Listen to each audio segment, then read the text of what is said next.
Selamat malam pemirsa. Bulan September ini selalu dikaitkan dengan kejadian yang terjadi 56 tahun silam. Sejarah berdarah yang begitu kelam untuk bangsa ini harusnya sudah ditutup rapat ketika berbicara mengenai G30 SPKI. Tapi apakah secara instrumen pemahaman komunis ini masih ada dan menyusupi? Atau memang hanya sebatas dusta saja yang menyebar ke masyarakat? Karena baru-baru ini ada yang baru. Diorama yang terletak di Museum Dharma Bakti Kostra Jakarta dibongkar. Alasannya sudah jelas, sudah clear, tapi ini sempat menjadi polemik dan viral. Diungkapkan bahwa komunis kemudian bangkit kembali. Ini tanda-tanda kalau misalnya kita lihat secara undang-undang memang sudah dibubarkan, dilarang. Tapi bagaimana dengan ideologinya? Kita nanti akan bahas bersama dengan sejumlah narasumber. Tapi seperti biasa di segmen awal catatan demokrasi kita akan hadirkan terlebih dahulu beberapa berita yang menjadi perbincangan akhir-akhir ini, yaitu baru saja kemarin Senin 27 September 2021 ada aksi massa demonstrasi yang kemudian dilakukan oleh BEM-SI, yaitu Badan Eksekutif Mahasiswa Seluruh Indonesia, yang melakukan aksinya di depan Gedung Merah Putih KPK, bahkan sempat bentrok juga dengan petugas kepolisian.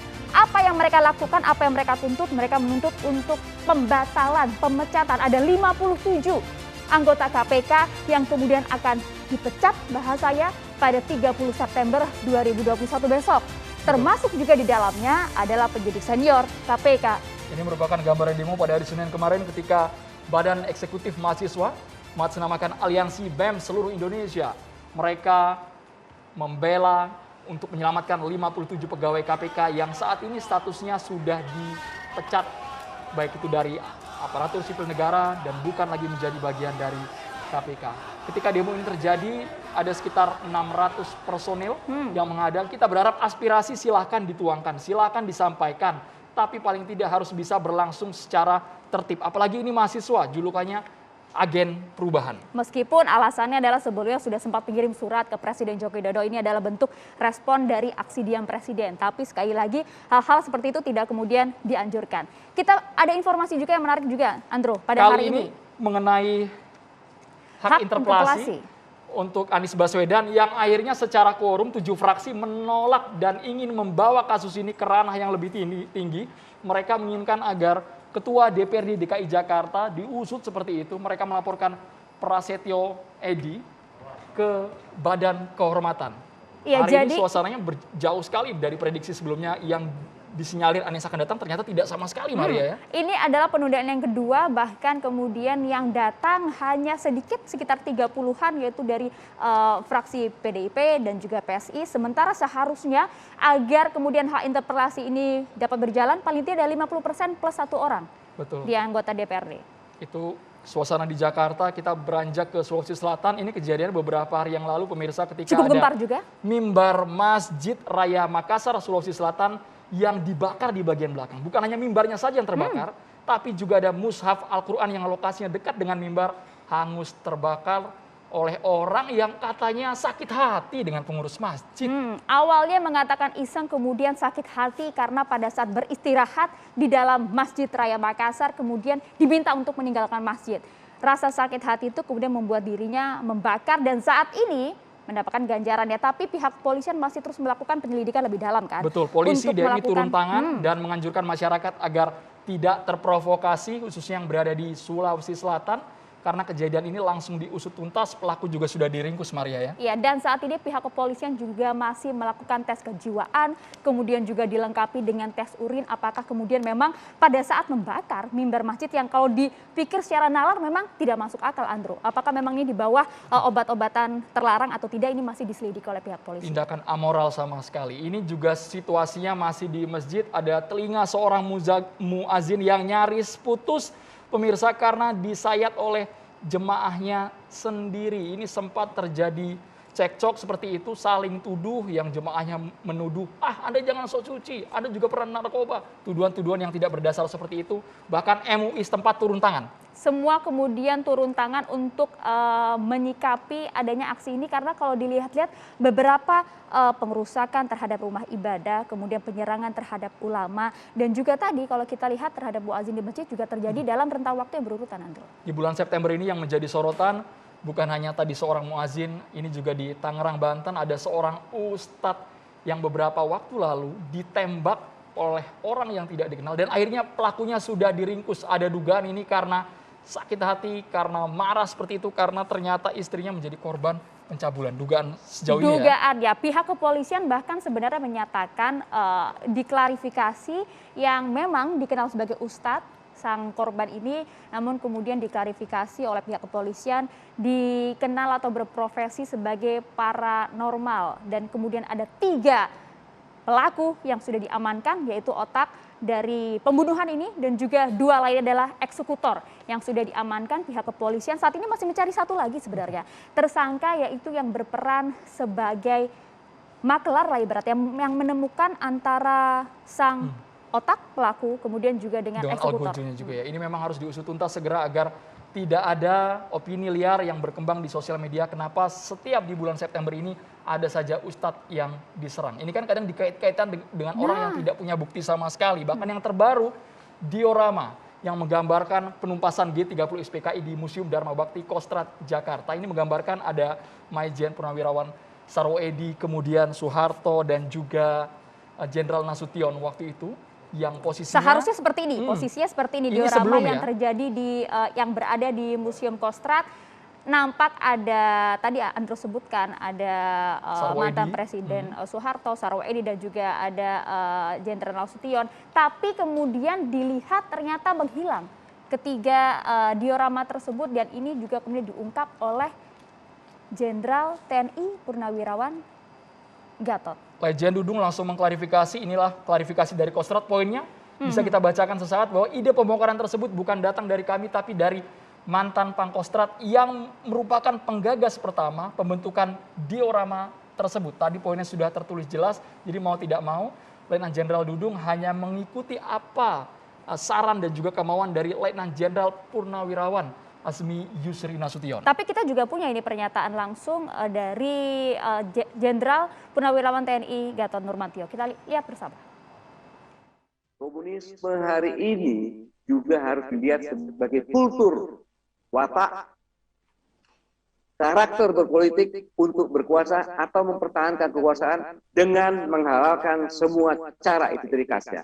Hal itu dapat dilihat dari cara-cara seperti tenang adu domba antara rakyat atau antara rakyat pemerintah, berbohong pada rakyat terus-menerus, dan menyebarkan fitnah dengan menggunakan buzzer atau memusuhi masyarakat Islam. Dalam hal ini, kekuatan yang menjadi musuh PKI dan akan terus diperangi sepanjang usia Republik ini adalah kekuatan TNI Islam. Bukti nyata jurang kehancuran itu adalah persis di depan mata. Baru saja terjadi adalah Museum Kostrad. Dalam ruang kerja Pak Harto ada patung Pak Harto, Pak Titis, rencana penyelamatan negara dari pengkhianatan PKI sekaligus peran utama dari Panglima Angkatan Darat Kostrad dan Resimen Parako yang kini disebut Kopassus. Mau tidak mau kita harus mengakui dalam menghadapi pemberontakan G30 SPKI, peran Kostrad, peran sosok Soeharto, peran Kopassus yang dulu Resimen Para Komando dengan Sarwoedi, dan peran Jenderal Nasution, peran KKO jelas akan dihapuskan dan patung itu sekarang tidak ada. Ini langsung dibantah oleh Pangkostrat Letnan Jenderal Dudung yang mengatakan bahwa patung tersebut diambil oleh penggagasnya, yakni Letnan Jenderal TNI Purnawirawan A.Y. Nasution yang meminta izin kepadanya selaku Panglima Kostrad saat ini. Iya, ia bahkan juga menghargai ada beberapa alasan pribadi dari Letjen TNI Purnawirawan A.Y. Nasution yang merasa berdosa membuat patung-patung tersebut menurut keyakinan agamanya. Nah, pernyataannya bahkan disampaikan, jadi saya tidak bisa menolak permintaan yang bersangkutan, kata kemudian Pangkostrat kita, Bapak Dudung. Dudung juga kemudian membantah tudingan yang mengaitkan penarikan 3 patung tersebut untuk melupakan peristiwa sejarah pemberontakan G30 SPKI pada 1965. Ini yang kemudian juga dikait-kaitkan oleh sejumlah masyarakat mengenai aksi ini. Apakah kemudian memang ada penyusupan di tubuh TNI? Atau murni memang apa yang dikatakan oleh Pangkostrat Letnan Jenderal Dudung tadi, poin-poinnya sudah ada rilisnya seperti itu. Tapi berbicara soal komunis di bulan September ini, ini memang perlu diperjelas oleh para narasumber yang memiliki kapasitasnya. Langsung saja kami kenalkan, dari sebelah kanan ada Bang Fadlizon, anggota DPR RI fraksi Partai Gerindra, dan juga Bang Said Didu, pengamat kebijakan publik. Terima kasih Bang Said Didu sudah hadir. Selamat malam. Kita sapa juga sudah ada Profesor Hermawan Sulistyo, dia ada pengamat politik kita. Selamat malam, Bang. Dan juga ada Bang Eko, kita juga akan sapa, ini adalah pegiat media sosial kita. Selamat malam. Kami nanti juga akan menghadirkan Prof. Salim Said, Guru Besar Ilmu Politik dari Universitas Pertahanan Indonesia, nanti akan bergabung melalui sambungan Zoom. Sesungguhnya kami juga mengundang Jenderal TNI Purnawirawan Gatot Nurmantio dan juga Letnan Jenderal TNI Dudung. Namun sejauh ini belum respon seperti itu. Kami berharap dari para narasumber yang ada di sini bisa menjelaskan, apalagi kalau berkaitan dengan isu-isu yang sangat sensitif. Bang Fadlizon, Anda juga yang paling lantang berteriak keras mengkritik seperti itu ketika diorama di Museum Dharma Bakti Kostrad dibongkar. Dengan tadi alasannya sudah jelas, Bang Fadlizon. Kalau boleh mungkin saya juga bacakan, ada statementnya juga, pernyataan Bang Fadlizon ke media. Tidak bisa seenaknya diangkut, ini adalah kesalahan yang fatal. Memang sefatal apa Bang? Part fatalnya di bagian mana? Silahkan boleh. Assalamualaikum warahmatullahi wabarakatuh, selamat malam, salam sejahtera. Terima kasih, saya pikir begini, ini adalah sebuah tonggak dalam sejarah yang penting ya, yaitu peristiwa kudeta PKI tahun 65 dan berhasil dipatahkan oleh Angkatan Darat waktu itu. Dan apa yang digambarkan dalam diorama itu adalah sebuah momen yang sangat penting ketika ada Pak Harto, Maijen TNI Soeharto ketika itu menerima Jenderal Nasution dan Pak Sarwo Edi. Jadi itu sebuah momen yang sangat penting, tonggak yang sangat penting yang mencatat kemudian menjadi sebuah perubahan rezim dari rezim Orde Lama kepada rezim Orde Baru. Jadi kalau kemudian ada patung, atau sebenarnya patung itu hanya alat ya, tapi alat untuk menjelaskan sejarah, maka tidak heran kalau ada orang menganggap ini ada upaya untuk menghapus jejak sejarah. Tidak heran kalau ada orang yang menganggap bahwa ini mau membelokkan sejarah. Karena upaya-upaya pembelokan dan penghapusan sejarah itu sudah cukup banyak terjadi. Terutama seolah-olah menganggap PKI itu sebagai korban, ya, bukan sebagai pelaku kudeta. Padahal PKI itu jelas pelaku kudeta dan bukan hanya sekali. Tahun 48 mau kudeta, gagal, ya banyak korbannya, terutama dari kalangan NU, ulama-ulama NU yang diculik dan dibuang ke Sumur Soco 1, Sumur Soco 2. Lalu kemudian berdalih bahwa ini adalah teror Putih Hatta, ya, berlindung di situ. Tahun 65 juga demikian, ini persoalan Angkatan Darat. Padahal memang jelas-jelas PKI melakukan kudeta. Nah waktu itu kita tahu, saya belajar tentang Soviet ya. Jadi saya tahu ada Sino-Soviet dispute. Waktu itu ada pertentangan antara komunis Soviet dengan komunis Cina. Aidit termasuk yang berkiblat kepada komunis Cina. Mungkin Nyoto dan Nyono itu kepada komunis Soviet. Cina waktu itu mengatakan harus segera diambil alih. Mendahului atau didahului. Karena waktu itu Presiden Soekarno sedang sakit. Yeah. Dan akhirnya Aidit mendahului. Nah, kalau sarannya Soviet ketika itu jangan melakukan kudeta, tunggu saja pemilu. Nah, kalau ada pemilu, kamu akan menang, kira-kira begitu. Tapi pimpinan Partai Komunis waktu itu Aidit mengambil satu langkah. Ya mungkin ini sebuah berkah tangan Tuhan gitu ya. Sehingga akhirnya kita bisa melibas komunisme di Indonesia.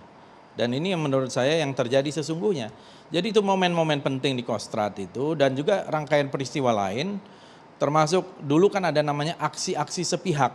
Aksi-aksi sepihak itu prolog kepada G30 SPKI. Ada peristiwa Bandar Betsi, ya waktu itu ada tentara dicangkul kepalanya. Ada peristiwa Kanigoro, training PII pelajar Islam Indonesia di Kanigoro. Itu dibubarkan, Quran diinjak-injak dan dihancurkan. Belum lagi prolog-prolog lainnya yang terlalu banyak untuk disebutkan. Tapi dalam kasus diorama kan kenapa Bang Fadli terpikirkan untuk mengatakan membelokkan sejarah? Tadi sudah diklarifikasi, sudah dari penggagasnya. Bang. Iya, kan saya katakan orang bisa bertanya seperti itu, apalagi ada momentumnya. Ya. Dan momentumnya kemudian ini ada aksi-aksi kok kembali misalnya imam-imam masjid, ya, ada suasana yang membuat memori kolektif orang itu bangkit kembali. Kok suasananya kayak begini ya? Oke, baik. Walaupun saya belum lahir, tapi saya sebagai seorang sejarawan, saya membaca semua itu, tidak mengherankan kalau kemudian orang bertanya bahwa komunisme ini bisa bangkit lagi. Wajar-wajar saja menurut Anda? Wajar-wajar saja. Mungkin bukan dalam konteks formal, tetapi dalam konteks sejarah berusaha untuk membelokkan dan menghapuskannya. Oke, baik. Prof. Kiki, Anda sepakat mengenai hal ini?